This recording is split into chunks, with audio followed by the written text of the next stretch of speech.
بسم اللہ الرحمن الرحیم الصلاۃ والسلام علیکہ یا رسول اللہ وعلی آلک و صحابک یا حبیب اللہ۔ یا والی، یا متعالی، یا برو، یا توابو، یہ اسما یا والی، یا متعالی، دستکاری کے لیے، محنتی حضرات کے لیے، دستکاری کا جو کام کرتے ہیں نا، کشیدہ کاری کا، ہاتھوں سے جو کام کرتے ہیں، مستری ہو گئے، بڑھئی ہو گئے، چنائی والے ہو گئے، دستکار، ہاتھ سے کام لینا، ان کے لیے یہ بڑا خاص ہے کہ اس اسم کی برکت سے کم وقت میں زیادہ سے زیادہ کام انجام پاتا ہے۔ اور اس اسم کا عامل اگر ٹھیکیدار ہو تو وہ کبھی خالی نہ رہے، اس کی ٹھیکیداری چلتی رہے، یعنی ہر وہ کام جو ہاتھ سے کیے جائے، ٹھیکیدار، مزدور، کارخانہ دار، بڑی بڑی بلوں کے مالک، ان کے ہیڈ کلرک، ان کے چیئرمین، ان کے یونین کے لوگ، جتنے بھی یعنی اعلی عہدیدار ہیں اور ہاتھوں سے کام کرنے والے ہیں، اس کے کام کی قدر بہت ہو، جو مزدوری مانگے ملے۔ کوئی دستکاری ہے نا، کوئی پینٹر کہہ لیں، لکھائی والا بندہ بامری مجبوری کوئی لکھائی کراتا ہے، کئی بینر لکھواتا ہے، کسی دیوار پہ لکھواتا ہے، کوئی نہ ملتا ہو، یہ دستکاری جانتا ہو، اس قسم کا پڑھنے والا ہو، جو مانگے گا وہ ملے گا، جو مزدوری وہ مانگے وہ ملے گی، اس کا کام خوب چلے۔ مالکان اس کے کام کرانے کے لیے ہر قیمت پر تیار رہیں۔ بندہ بہت کام کا ہے، بندہ بہت اچھا ہے، بندے کے ہاتھ میں بہت صفائی ہے، تو اس لیے کیا جاتا ہے بندے کا ہاتھ کار ول دا دل یار ول، اس نے ہاتھ سے کام ہی تو کرنا ہے نا، لیکن زبان سے، دل سے، ہوا سے، خمسہ سے یا والی یا والی یا والی پڑھتا رہے، کام میں اضافہ ہوتا رہے گا، کام چلتا رہے گا، ہاتھ کام کی طرف ہوگا، دل یار کی طرف ہوگا، تو اس کا کام بنتا جائے گا۔ اور اگر اس اسم کو برتن پر لکھ کر پانی سے دھو کر مکان یا دکان کے کونوں میں، کارخانوں میں یا کام والی جگہیں جہاں بھی چھڑکاؤ کرے تو چوری، بجلی، آندھی، طوفان، بارشیں، سیلاب، زلزلہ، جملہ آفات سے محفوظ رہے۔ والی ہو جاتا ہے نا، مالک بن جاتا ہے، تصرف فی الامور حاصل ہو جاتے ہیں بندے کو۔ پھر اسے اور کیا چاہیے؟ ایک 4 حرفوں کا نام ہے والی، بندہ واقعی والی بن جاتا ہے، مولا بن جاتا ہے، بڑا بن جاتا ہے۔ لوگ ویسے اس کو ٹھیکیدار صاحب کہتے ہیں، اور جب اس اسم کا ورد کرنا ہے وہ ٹھیکیداروں کا ٹھیکیدار بن جائے گا، وہ بڑے بڑے کارخانوں کا مالک بن سکتا ہے۔ اللہ دینے والا ہے نا، کسی فقیر کو دے دے چلتے چلتے، کسی اینٹ کو ٹھڈا لگ جائے، وہ سونے کی بن جائے، وہ ہیرا بن جائے، وہ جواہرات بن جائیں، اور ہیرے اور جواہرات کیا کوڑیاں بن جائیں، اس کے آگے کیا ہے؟ اس لیے ان اسماء کی قدر کرو۔ متعالی اہل تحقیق فرماتے ہیں کہ اس اسم کو بکثرت پڑھنے والا عجز و انکساری کے ساتھ اگر پڑھنا چاہے تو پڑھے، اور خلق خدا میں خود کو حقیر سمجھے تاکہ خدا تعالیٰ اس کا مرتبہ بلند کرے۔ حدیث میں ہے نا، من تواضع للہ رفعہ اللہ، جو اللہ تبارک و تعالیٰ کے لیے عاجزی اور انکساری اختیار کرتا ہے، اللہ تبارک و تعالیٰ اس کو بلند و بالا کرتا ہے۔ جو جھکتا ہے وہ اٹھتا ہے، جو پھلدار ہے اس کو ہمیشہ جھکنا پڑتا ہے، جس کے اوپر پھل لگے ہیں اس درخت کو ہمیشہ پتھر کھانے پڑتے ہیں، اس کی ٹہنیاں، پتے، شاخیں ٹوٹ پھوٹ کا شکار ہوتی رہتی ہیں، کبھی اف تک بھی نہیں کرتا۔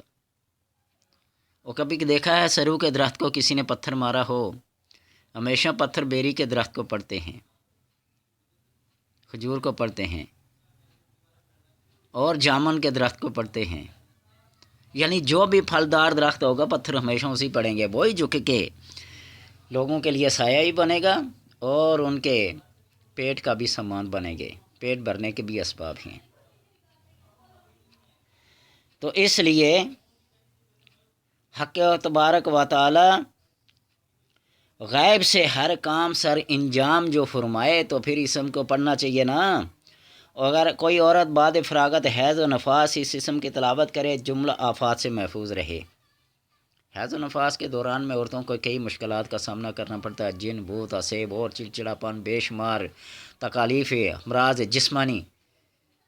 تو اس اسم کی تلاوت کریں نا، اللہ جملہ آفات و امراض سے محفوظ فرماتا ہے حسن خواتین کو۔ یہ جو حیض و نفاس کی بیماریاں ہوتی ہیں نا، ان کی وجہ سے ان کا دین اور عقل، نمازیں، روزے کم ہو جاتے ہیں۔ تو اس اسم کو پڑھیں تو اللہ تبارک و تعالی ان جملہ آفات سے محفوظ فرماتا ہے۔ شیخ بونی علیہ رحمہ فرماتے ہیں کہ اس اسم کا ذکر کر کے کسی بادشاہ کے پاس جائیں تو وہ عزت سے پیش آئے اور جو حاجت ہو وہ پوری کرے۔ صاحب حاجت کو، ضرورت مند کو اس اسم کی تلاوت کر کے کسی بڑے کے پاس جانا چاہیے، عمرا وزراء کے پاس جانا چاہیے، تو وہ حاجت بھی پوری کر دے گا، عزت بھی کرے گا، احترام سے پیش بھی آئے گا۔ یہ اللہ کے وہ نام ہیں اے بندے جو تمہیں عزت بخشتے ہیں۔ بندہ جب مایوس ہوتا ہے نا، نا امیدی پہ ادھر آتا ہے، نمازیں پڑھ پڑھ کے مجھے کیا ملا۔ ہمارے پڑوس میں ایک بچہ ہے نا، ڈپلومہ کیا، ڈپلومہ کرنے کے بعد اس نے یہ سمجھا کہ اب سرخاب کے پر لگ جائیں گے، میں ریڈ کارپٹ پہ چلنا شروع کر دوں، ہوائی جہازوں پہ سفر کرنا شروع کر دوں گا۔ ادھر منت کی، ادھر منت کی، ادھر کیا، پہلے 5 وقت کا نمازی تھا، اور اب ماں باپ کہتے ہیں کہ نماز پڑھو، کہتا ہے کیا اس نے مجھے نوکری دی ہے؟ استغفر اللہ استغفر اللہ، حول ولا قوت الا باللہ۔ او بھائی تو نمازیں پڑھے گا تو اپنے کسی کام، اپنے کسی لالچ کے پیچھے پڑے گا؟ تیرے ایک سر نہ جھکانے کی وجہ سے اس کے کارخانہ قدرت میں کوئی کمی واقع ہو جائے گی؟ ہرگز ہرگز نہیں۔ سارے نمازیں پڑھنا چھوڑ دیں، روزے رکھنا چھوڑ دیں، نیک اعمال کرنا چھوڑ دیں، وہ رب ہی رہے گا، وہ اللہ ہی رہے گا۔ اس کی خدائی میں ایک ذرے بر ایک رائی کے دانے کے برابر بھی کمی نہیں آئے گی۔